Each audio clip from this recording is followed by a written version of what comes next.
Hello නේ ඔන්න අදත් අලුත් වීඩියෝ එකක් අරගෙන ආවේ. වැඩේ ඉවරයි. මේසෙ ගහලා කම්ප්ලීට්. ඉතින් වීඩියෝ එකක්වත් දැම්මේ නැහැ. කලින් දාපු වීඩියෝස් ටික තමයි පබ්ලිෂ් කර හිටියේ. පාර කට්ටිය යන චුට්ටක් ඒව දිහා බල බල වීඩියෝ කරන්නේ. ඉතින් අපි බලමු අද මගේ වීඩියෝ එක ඔයගොල්ලෝ thumbnail එක දැක්කනම් දන්නවා. what's in my bench කියලා දාමු. එහෙම දාමු. හරි. මොකද්ද මගේ මේසෙ තියෙන මම යූස් කරන ටූල්ස් මොනවද වැඩ කරන්නේ? හැම ටූල් එකක්ම නෑ මං ගාව. බලමු ලැප්ටොප් ප්‍රිපෙයාරින් වලට අවශ්‍ය බේසික් ටූල්ස් ටික මොනවද කියලා. සහ මම පාවිච්චි කරන ඒව ටික මොනවද? ඒවල තියෙන අඩුපාඩු මොනවද? ඒ ටික අද බලමු. එහෙනම් ටක් ගාලා වීඩියෝ එකට. හරි ඉතින් මේක තමයි මගේ වැඩ මේසේ. මං ආසම ගායිකාව සින්දුව අහා හිටියේ ඒක ක්ලෝස් කරා. බලමු මොනවාද මගේ වැඩ මේසෙ තියෙන්නේ කියලා වටපිට මෙහෙම බැලුවාම ඔයගොල්ලන්ට මෙන්න මේ පෙනෙයි. මෙතන උඩත් බලන්න. බේසික් සෙටප් එකක් හැබැයි පොඩ්ඩක් පිළිවෙලකට හදාගත්තා. අපි කොහොමද කරන්නේ? වම් පැත්තෙන් ඉඳන් දකුණට යන්න. හරි. මුලින්ම මේව නම් කියලා වැඩක් නැහැ.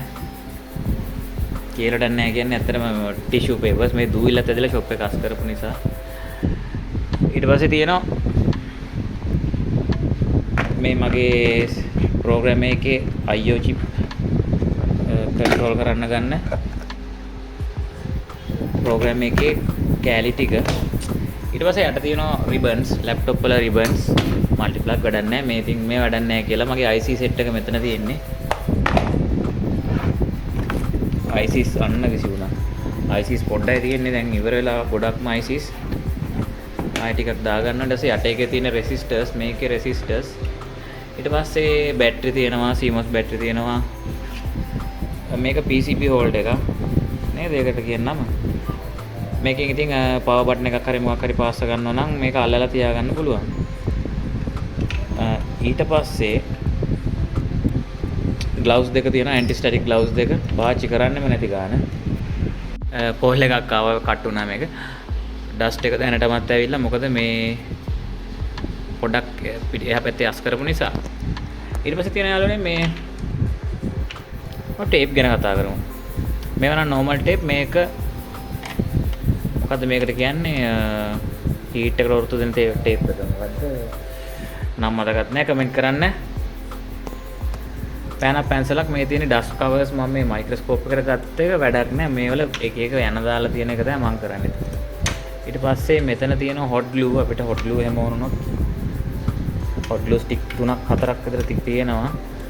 ඊට පස්සේ මේ T12 bit solving station එකට ඉතින් මේක මොන පැත්තෙන්ද අරින්නේ? මේක තමයි T12 bit එක තියෙන මේ ඇතුලේ හොඳ අලුත් bit තියෙන්නේ bit 3ක් තියෙනවා. 3ක්ද 2ක්ද මන්ද තියෙනවා. ඊට පස්සේ ස්ක්‍රූ ඩ්‍රයිවර් සෙට් එකක් තියෙනවා. මල්ටි ස්ක්‍රූ ඩ්‍රයිවර්ස් අර එක එක කීස් තියෙනවා. මේක පරණ එකක් මේ මං ගාව තිබ්බ මට කස්ටමර් කෙනෙක් දුන්න එකක් gift එකක් විදියට. ඉතින් මේකෙන් තමයි අනම්මනම් ඔය මල් එන රවුම් එන අනම්මනම් ඔක්කොම කරකවන්නේ. මේක හොඳයි. ලොකු ගණන් වියදම් කරන්න ඕනේ නැහැ. මේකෙන් වැඩේ කරගන්න පුළුවන්. ඊට පස්සේ යට තියෙනවා අනේ අපි මෙතන නෙමෙයි ඔසිලොස්කෝප් එක තියෙනවා. මගේ ඔසිලොස්කෝප් එක Handtech DSO 2D10 එකක්. මේක ඉතින් බේසික් එන්ට්‍රි ලෙවල් එකක්. මේකේ ලොකු මේ දේවල් නැහැ ඇත්තම කතාව. ලොකු දේවල් මහා දෙයක් නැහැ. බේසික් ටිකක් කරගන්න පුළුවන්. 2 channel 100 MHz 1 GHz per second. ඉතින් මේක 2G එකකට යන්න පුළුවන් නම් වටිනවා. ඉතින් 2G එකක් පස්සේ ගන්න ඕනේ මීට. ඊට පස්සේ වයර්ලස් මයික් එක තියෙනවා. අර ගත්ත මයික් එක දූවිලි ඇදලා ඔක්කොම ඊට පස්සේ මේක අර වේප් එකක්. ඊට පස්සේ යට තියෙනවා එක එක දේවල් දාලා ඉතින් ෆෑන් තියෙනවා ලැප්ටොප්ස් වල මෙතන තියෙනවා ICs තියෙනවා අල්ට්‍රාවයලට් UV ලයිට් එකයි හොට් මේවයි අනම්මනම් පොඩි පොඩි දේවල්. ඉතින් මෙතන RAM ටිකක් තියෙනවා. කීබෝඩ් එක තියෙනවා මෙතන. මෙතන පොඩි දඬු අඬුවක් තියෙනවා. චූටි දඬු අඬුවක් ගත්ත පිටකොට රුපියල් 500 වනේ. මේක ෂෝක් එකේ මොනවා හරි හයියෙන් හින්ජ් එකක් වගේ මොනවා හරි කරගන්න දඬු අඬුව හොඳටම හොඳයි මේක හොඳටම ඇති. නේ ලොකු දෙයක් කරගන්නේ මේ පොඩි දෙයකට හොඳටම ඇති. ඊට පස්සේ ග්ලව්ස් දෙක තියෙනවා. ඊට පස්සේ මගේ තියෙනවා Unity Multimedia එක dust එක වැදලා තියෙන්නේ. Unity මෙන්න මොඩල් එක බලා ගන්න. UT61D Plus එක මේක USB ගහන්න පුළුවන්. මම මේ ඔයගොල්ලෝට on screen දාන්නේ එකෙන් මෙතෙන්ට USB connect කරාම පුළුවන් අපිට PC එකට මේක connect කරන්න. ඊට පස්සේ මගේ normal පරණ multimeter එක තියෙනවා. මම මේකේ resistance විතරයි check කරන්නේ. resistance diode mode check ඒ ටික check කරනවා. මේකෙන් තමයි මම voltages check කරන්නේ. මම මේකට හුරු වෙලා තියෙන්නේ. ඊට පස්සේ තියෙනවා flux එක Amtech flux එක මේ තියෙන්නේ. මේකේ NC 559 5000ක් වුණා flux එක. EN wire roll මේවා නම් මේ අවුරුදු 3කට විතර උඩදී ගත්තා. අපිට වැඩි EN use වෙන්නේ නැහැ. ඊට පස්සේ තියෙනවා SVOD 4 එක version 4 එක තියෙනවා. ඒක ළඟදී ගත්තේ. ඊට පස්සේ මේකෙන් IO ඔක්කොම ප්‍රෝග්‍රෑම් කරන්න පුළුවන්. දැන් ඉතින් අපේ තියෙන ලැප්ටොප්ස් වල තියෙන ඔක්කොම වැඩ ටික කරගන්න පුළුවන්. කිසිම අවුලක් නැහැ. ඊට පස්සේ RT එක තියෙනවා. මේක ජරා වෙලා තියෙන්නේ. RT එක නම් දැන් යූස් කරන්නෙම නැති ගාන. මේ ක්ලාස් එකේ ප්‍රැක්ටිකල්ස් කරන කට්ටියට මේක දෙන්න තමයි මම තීරණය කරන් ඉන්නේ. ඊට පස්සේ ස්ක්‍රීන් මොකක්ද මේ බොටල් එකට කියන නම නම් දන්නේ නැහැ. මේකේ මේ තින තියෙන්නේ. මේක ඉතින් හොඳයි. මෙහෙම දාන්න පුළුවන්. බින්දුව. ඊට පස්සේ මෙතන තියෙනවා මේක ගත්තේ ටීවී එකක පිටිපස්සේ තිබිලා බෝඩ් එකට කනෙක්ට් කරලා හීට් එක thermal pads වෙනුවට තියෙන මේ වගේ ඝනකම එකක්. ඉතින් මේක තියෙනකොට ඉක්මනට හීට් එක අඩු කරගන්න පුළුවන් අපිට ප්‍රොසෙසර් එකේ. අනිත් එක කොහේ හරි හීට් කරොත් මේ හරි අපි හීට් කරා කියලා හිතන්න. එතකොට මේක තියලා තිබ්බට පස්සේ හොඳට මේක ඉක්මනට කූල් වෙනවා. ඊට පස්සේ මොනිටර් එක තියෙනවා 23 inch LD IPS එක. ඊට පස්සේ තියෙනවා මේ ලැම්ප් එක. මේ ලැම්ප් එක නම් ෂෝක්. මේක හොඳට එළිය තියෙනවා. මෙතනින් ඔන් කරනවා. ෂෝක් ලැම්ප් එක හොඳට එළිය තියෙනවා.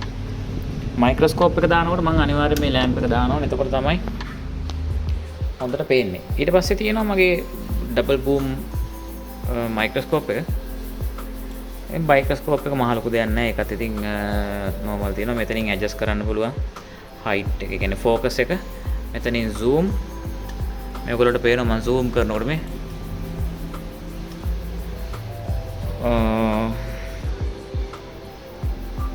ඔය zoom focus එක ඊට යට එක. ඔන්න focus කරනවා. ඔය. ඉතින් මේක හරිය ලේසි. දැන් මේක මෙහෙම කරගෙන මම වැඩ කරලා ඉවරුනහම මේ මිමීට පිටිපස්සට තල්ලු කරනවා. ඒත් මදි නම් මෙහෙමත් හරවනවා. නැත්තම් මෙහෙටත් යවනවා. ඉතින් මේක එතකොට ඕන දිහාවට අපිට හරව ගන්න පුළුවන්. හරි ලේසි. ඔය. හරිම ලේසි. එහෙට මෙහෙට හරව ගන්න, මෙහෙට හරව ගන්න, මෙහෙට හරව ගන්න. ඕම තමයි. ඊට පස්සේ මෙතන තියෙන තව මොනිටර් එකක්. ඒක Lenovo IPS එකක් 22 inch. webcam එක තියෙනවා මුණ පේන්න. ඊට පස්සේ මේ බොටල් එක ස්ප්‍රිට් බොටල්. මේක හිර වෙලා දැන් තියෙන පොඩ්ඩක් ක්ලීන් කරලා ගන්න ඕනේ. දවස් 5කින් වැඩ කරපු නැති නිසා. ඊට පස්සේ මේ පැත්තට යනකොට අපි මගේ තියෙන T12 soldering station එක T12X එක. ඊට පස්සේ T12X එකේ bit එක තමයි මේක. බලන්න T12 එකේ වෙනස දැන් ඔයගොල්ලෝ දන්නව කට්ටිය දන්නවා, නොදන්න කට්ටිය දැනගන්න. බලන්න 37යි තියෙන්නේ. මම මේක ගන්නවා. අරගෙන චුට්ටක් හොලවගම මේක හීට් එක යනවා අපේ අවශ්‍ය ගන්නට. බලන්න පුළුවන් පුදුමේ මම 380ටද කොහෙද දාලා තියෙන්නේ.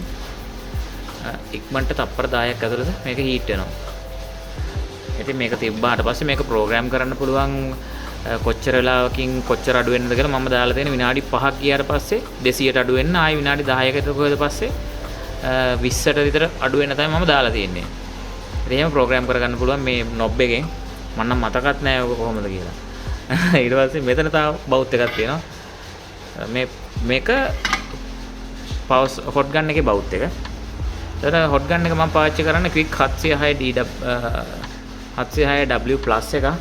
මේක නම් ෂෝක් පවර් සප්ලයි එක. කිසිම සද්දයක් නැහැ. මේක ඇතුලේ ෆෑන් එකක් තියෙන, පම්ප් එකක් නෙමෙයි. ඉතින් ෂෝක් හොට් ගන් එක එලිමන්ට් මාරු කර කර ඉන්න තියෙන ඉතින්. මේකත් ඉතින් ඔන් ඔෆ් කරන්න දෙයක් නැහැ. අපි මේක අතට ගත්ත ගමන් මේක මම ටාගට් කරලා තියෙන ගාන දැක්ක ඔයගොල්ලෝ මෙතන වැටෙනවා 400 ගානක් කියලා 413ක් කියලා ඒක ගන්නකොට ඒ ගානට එනවා 413 නම් 414 හීට් එක යා නවතිනවා. ඉතින් මෙතනින් ටෙම්පරේචර් කන්ට්‍රෝල් කරන්න පුළුවන් 450 වෙනකන් යන්න පුළුවන් මෙයාට. ඊට පස්සේ මෙතනින් ෆෑන් ස්පීඩ් එක 8ක් වෙනකන් යන්න පුළුවන්. මම නම් 3 වගේ තමයි පාවිච්චි කරන්නේ. එතකොට ඒ දෙක තියෙන්නේ අපේ හොට් ගන්න එකට. මේකට අපේ හීට් ගන්න එකට. ඊට පස්සේ මේක සෝල්ඩරින් ස්ටේෂන් එකට. මේක අපිට හීට් එක කැමති ගානට ඇඩ්ජස්ට් කරගන්න පුළුවන්. ඒක නම් ඔන් කරොත් ඔන් කරාම තමයි. ඒක දිගටම හීට් වෙනවා ඕෆ් වෙන්න කරන්නේ මොනවත් නැහැ. ඉතින් ඕක තමයි මේක මම හිතන්නේ දැන් 35ක් විතර එනවා ගන්න. T12 එක නම් මම දැන් 15516ක් විතර එනවා. ඊට පස්සේ කියන්න බැරි වුණා. ඔසිලොස්කෝප් එක දැන් 1.50ක් විතර මම හිතන්නේ වෙනවා. මම නම් මේක ගොඩක් අඩුවට ගත්තා. ඊරෝෂන් තමයි මට මේක අරන් දුන්නේ. මේක මම ගත්තේ 19 ගානක් දැන් නම් 30ක් 35ක් විතර ඇති. මේක රුපියල් 4000 යූස් කරපයක් ගත්තේ. මේක 1.35කට ගත්තේ.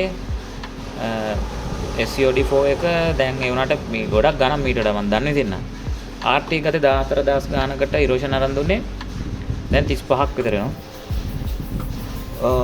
ඊට පස්සේ මයික්‍රොස්කෝප් එක 79යි හරි 69 හරි ඒ වගේ ගානක් ගත්තේ. දැන් 1.30ක් විතර එනවා. ඊට පස්සේ මේ මොනිටර් එක ගත්තේ රුපියල් 8500යි. දැන් 20ක් බෑ මම හිතන්නේ.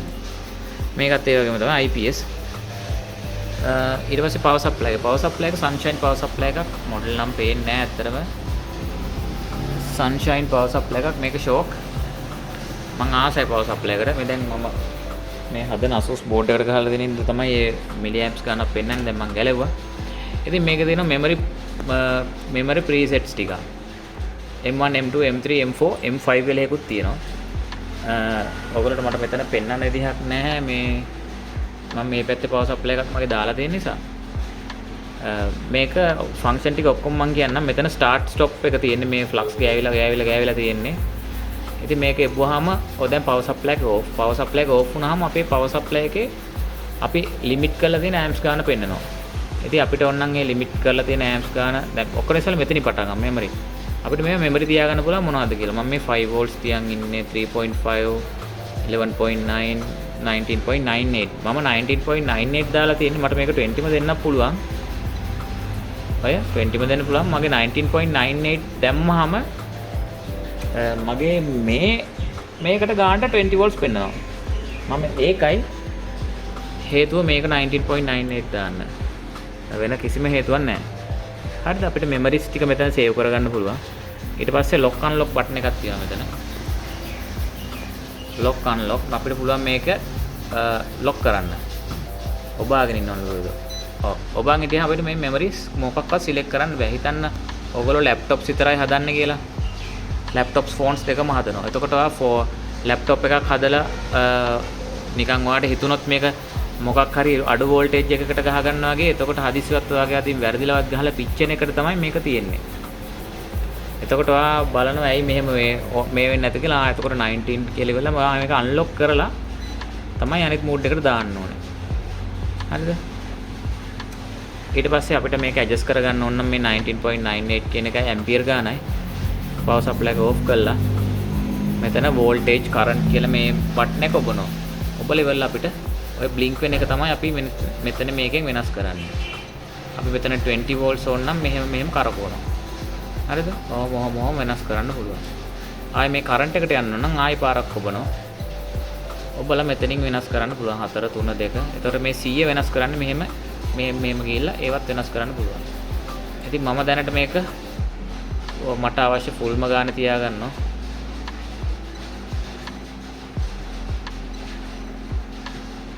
ඔය ගානේ මම තියාගන්නවා. හරි. ඊට පස්සේ මේක CC OCP OVP තියෙනවා. over current protection volt protection ඒ ටික ඔක්කොම තියෙනවා. මේකේ වගේමයි. ඉතින් මේක නම් පොඩි සප්ලයි එකක් PS305D කියන මොඩල් එක. මේක මම තියන් ඉන්නේ ෂෝට්ස් වලට වෝල්ටේජ් ඉන්ජෙක්ට් කරන්න වෙන මොකටවත් නෙමෙයි. මේක තාම කනෙක්ට් කරලා නැහැ නිකන් කොම්බෝ කරන්ට් එක. නිකන් ඔහේ තියෙනවා. ඉතින් ඇත්තටම මේක දැන් වැඩිම යූස් කරන්නේ නැහැ. අර වැඩේට තමයි යූස් කරන්නේ. ඉතින් තව තියෙනවා මගේ ස්ක්‍රැප් බෝඩ් ටික මෙතන උඩ. මේ සේරම ස්ක්‍රැප් බෝඩ්. මෙතන මේ ඔක්කොම ස්ක්‍රැප් බෝඩ්. ඔච්චරයි මට ස්ක්‍රැප් බෝඩ් තියෙනවා. ස්ක්‍රැප් බෝඩ් තිබිලා විසි කරා. ඒ වෙලාව ICs මොනවත් ගන්න දෙයක් නැති නිසා. ඊට පස්සේ මෙතන උඩ 32 inch TV එකක් දාලා තියෙන. ඉතින් මට මේවා පෙන්වන්න කස්ටමර්ස්ලාට මේ ලයිට් එක දාලා නැති හින්දා මේ ක්ලියර් මදි. ඔයගොල්ලෝ කලින් දැක්ක මේක. ඉතින් ওই ටික තමයි මගේ මේසෙ තියෙන්නේ. තව ටූල්ස් තියෙනවා මේක ඇතුලේ කිසිම පිළිවෙලක් නැතුව. අත ග්‍රයින්ඩ් එකක් තියෙනවා. ග්‍රයින්ඩ් එක තියෙනවා. ඊට පස්සේ ඉතින් මේ ගලවන ටූල්ස් ට්වීසර්ස් ඕවා තමයි තියෙන්නේ. තව එකක් තියෙනවා මෙතන. මේකෙන් තමයි USB කනෙක්ට් කරන්න අපේ Unity මල්ටිමීටර් එක. ඉතින් ওই ටික තමයි මගේ බේස් එකේ තියෙන්නේ. මෙතන මේක කියන්නම තුණා. මයික්‍රොස්කෝප් එක. මයික්‍රොස්කෝප් කැමරා එක. කැමරා එක මම හිතන්නේ මේක දැන් 30ක් විතර වෙනවා. ඒකට මේ ඇඩැප්ටර් එකක් ගන්න ඕනවා. නැත්නම් වර්ක් බිස්නස් එක අපිට මට ඕන විදිහට හදා ගන්න බෑ. ඉතින් ওই ටික තමයි තියෙන්නේ. හරි යාළුවනේ එහෙනම් ඔයගොල්ලෝ මගේ ටූල්ස් ටික ගැන ඉගෙන ගත්තා. අපි මම හිතනවා ඔයගොල්ලෝ මොනවා හරි දෙයක් ඔයගොල්ලෝ ඒ ටූල්ස් වලින් ඔලුවට දාගන්න නැති කියලා. අපි ක්ලාස් එකක් පටන් ගන්න ඕනේ. අපි ලබන සතියේ ඉඳන් අපි ඒක පටන් ගමු අනිවාර්යෙන්. මේ දවස් ටිකේ මම දැන් රෙජිස්ට්‍රේෂන් කට්ටියෙන් ගත්තා. ඒගොල්ලෝ දැන් මම දැන් 20ක් 30ක් විතර ලං වෙන්න ඉන්නවා. ඉතින් අපි ක්ලාස් එක කරමු. මම දන්න හැමදේම කියලා දෙනවා. මම දන්න ගොඩක් දේවලුත් තියෙනවා. මම ඉගෙන ගන්නවා. මම ඔයගොල්ලෝටත් කියලා දෙන එක තමයි කරන්නේ. මොකක් හරි කරලා ගේමක් ගහ ගන්න පුළුවන් විදිහට අනිවාර්යෙන් ඔයගොල්ලෝ අරගෙන යනවා එතෙන්ට. හරිද? එහෙනම් අදට වීඩියෝ එක නවතින්නම්. මේ වීඩියෝ එක මම ටග් ගාලා අප්ලෝඩ් කරන්නම්. ඊළඟ වීඩියෝ එකේදී හම්බෙමු රිපෙයාර්. බයි.